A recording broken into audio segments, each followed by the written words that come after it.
आइए जानते हैं बिहार के हर जिला, हर क्षेत्र की फटाफट 50 बड़ी खबरों को केवल 10 मिनट में। साथ ही आज इस वीडियो में हम लोग जानेंगे कि सरकार ने कौन कौन सी बड़ी घोषणा की है और साथ ही नीतीश सरकार ने करोड़ों की योजनाओं का शिलान्यास किया है और सभी चीजें कब से सस्ता मिलने लगेगी, महिलाओं को 1 लाख रुपया कब से मिलने लगेगा और मजदूरों को 9,000 रुपया कब से खाते में आएंगे। सब कुछ आज के इस वीडियो के माध्यम से जानेंगे। तो वीडियो को लाइक करके चैनल को सब्सक्राइब जरूर कर दें और कमेंट में अपने जिला, अपने शहर का नाम जरूर बताएं।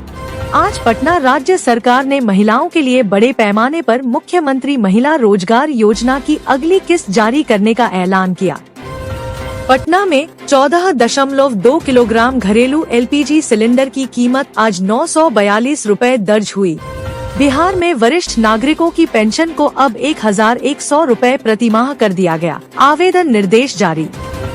राज्य सरकार ने 75 लाख महिलाओं को सीधे लाभ पहुंचाने वाले भुगतान शेड्यूल के अगले फेज का ऐलान किया। पटना में सोने की कीमतों में तेजी, 24 कैरेट प्रति ग्राम लगभग 13,282 रुपए है। किसान वर्ग के लिए राज्य स्तर पर MSP व फसल सहायता पर अतिरिक्त बैठकों का ऐलान हुआ। राज्य में राशन कार्ड धारकों के लिए अतिरिक्त अनुदान और डिजिटल वेरिफिकेशन कैंप चल रहे हैं। मौसम अधिकारियों ने बंगाल की खाड़ी के मिजाज पर नजर रखते हुए कुछ इलाकों में भारी बारिश की चेतावनी जारी की है। ग्रामीण इलाकों में बिजली बुनियादी योजना के तहत सैकड़ों सोलर स्ट्रीट लाइट इंस्टॉल किए जा रहे हैं। किसान संघों ने कुछ जिलों में फसल बीमा दावा जमा करने की अनदेखी की शिकायत की। विधानसभा में चर्चा हो सकती है। नगर निकायों में राशन वितरण को और चुस्त करने के निर्देश जिलाधिकारियों को दिए गए। LPG सब्सिडी विवरण और OTP सत्यापन पर उपभोक्ताओं को नए निर्देश जारी किए गए। सोने चांदी के कारोबारी तेजी से चालू बाजार पर नजर रखे हुए हैं। ज्वेलर्स में भी हलचल। पटना के पास एक बड़े कृषि प्रसंस्करण केंद्र के शीघ्र उद्घाटन की जानकारी मिली। स्थानीय किसानों को लाभ होगा। चुनावी माहौल में सरकार ने किसानों के कल्याण पर 2 नई घोषणाएं की। महिला स्वयं सहायता समूहों को माइक्रोलोन के लिए विशेष प्राथमिकता दी जा रही है। बिहार में राजनीतिक दलों के बीच सीट बांट का तनाव बना हुआ है। गठबंधन में तीखी बहस। JMN ने बिहार चुनाव में भाग न लेने का ऐलान किया। चुनाव आयोग ने कुछ नामांकनों की जांच के बाद रद्द किए जाने की पुष्टि की।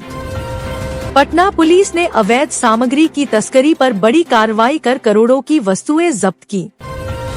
राज्य सरकार ने बेरोजगारी को कम करने हेतु युवाओं के लिए स्किल प्रोग्राम तेज किए। सड़क और पुल परियोजनाओं के काम का निरीक्षण उच्चाधिकारियों ने किया। स्वास्थ्य विभाग ने वायरल बुखार पर निगरानी कड़ी करने के निर्देश दिए। शिक्षा विभाग ने आगामी सत्र के लिए स्कूल रोलिंग अपडेट जारी किए। लोकल बाजारों में तरकारी व दैनिक वस्तुओं की कीमतों में मामूली उतार चढ़ाव दर्ज हुआ। पटना के एक अस्पताल ने नई कार्डियक सर्जिकल सुविधा का उद्घाटन किया। राज्य के विभिन्न हिस्सों में शराब चोरी और ठेके के खिलाफ स्थानीय पुलिस अभियान जारी। ट्रैफिक नियमों के उल्लंघन पर चालानी अभियान तेज किया गया। भारी जुर्माने लगाए गए। स्थानीय प्रशासन ने नदी किनारे सफाई और जल प्रबंधन के लिए नई टीम बनाई। श्रम विभाग ने उद्योगों में मजदूरों के अधिकारों पर विशेष निरीक्षण किया। कृषि बाजारों में गेहूं चावल की आपूर्ति सामान्य बनी हुई है। शिक्षा मंत्री ने महिला शिक्षकों के प्रोन्नयन पर नई नीति का प्रस्ताव रखा। पर्यावरण विभाग ने पेड़रोपण अभियान तेज कर दिया है।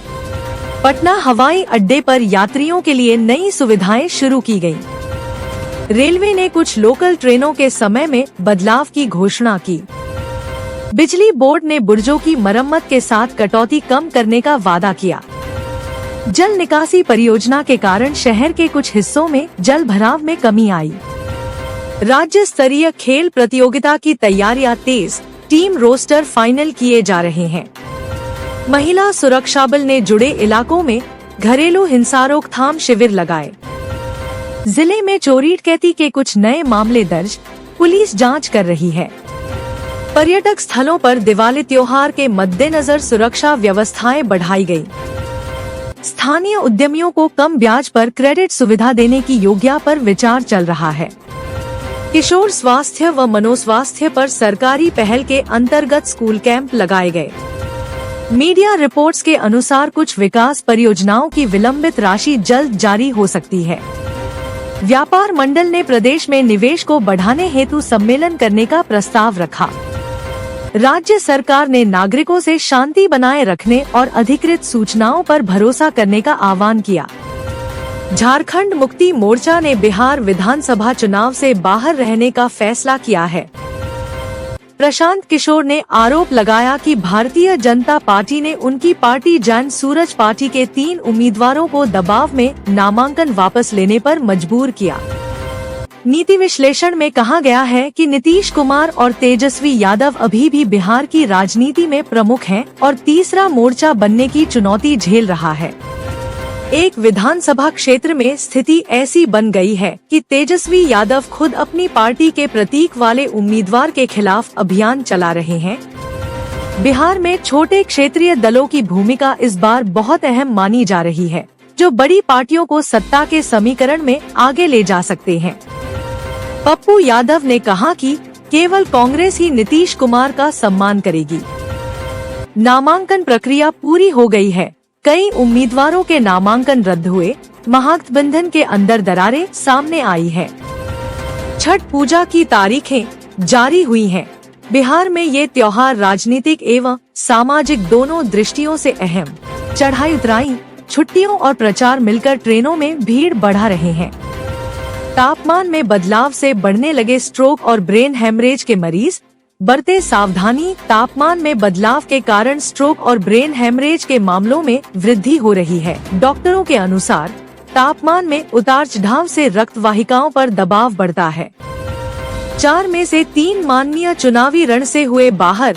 एक के पुत्र आजमा रहे किस्मत। जमुई में इस बार चुनावी परिदृश्य बदला हुआ है। पिछले चुनावों में जीतने वाले 3 विधायक इस बार मैदान से बाहर हैं, जिनमें अजय प्रताप, विजय प्रकाश और सुधीर कुमार शामिल हैं। दूसरा चरण लेगा मांझी की परीक्षा। 6 में 5 सीटों पर राजद से मुकाबला। बिहार विधानसभा चुनाव के दूसरे चरण में एनडीए में मांझी की ताकत का इम्तिहान होगा। लालू तेजस्वी को झटका। 2 विधायकों ने बदला पाला।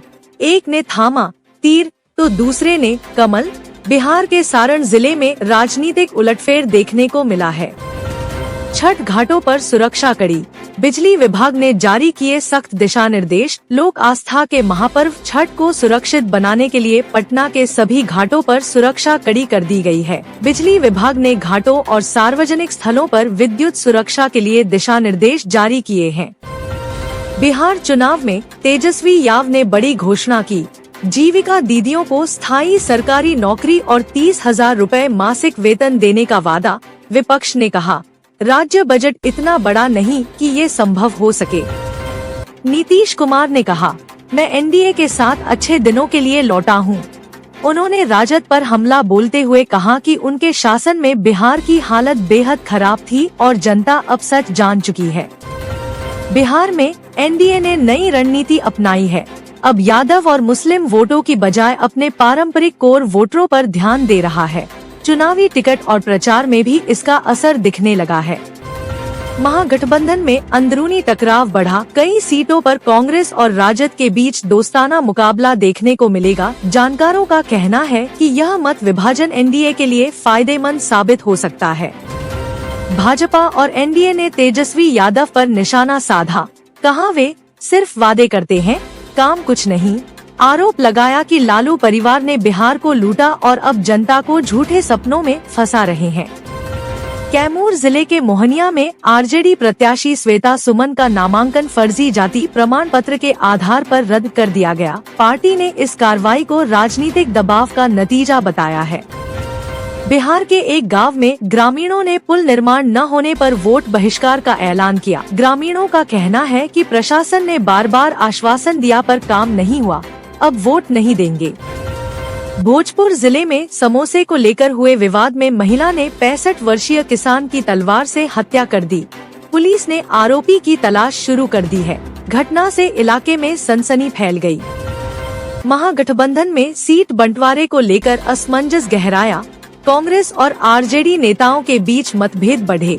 पार्टी ने तालमेल के लिए वरिष्ठ नेताओं को पटना बुलाया है ताकि विवाद जल्द सुलझाया जा सके।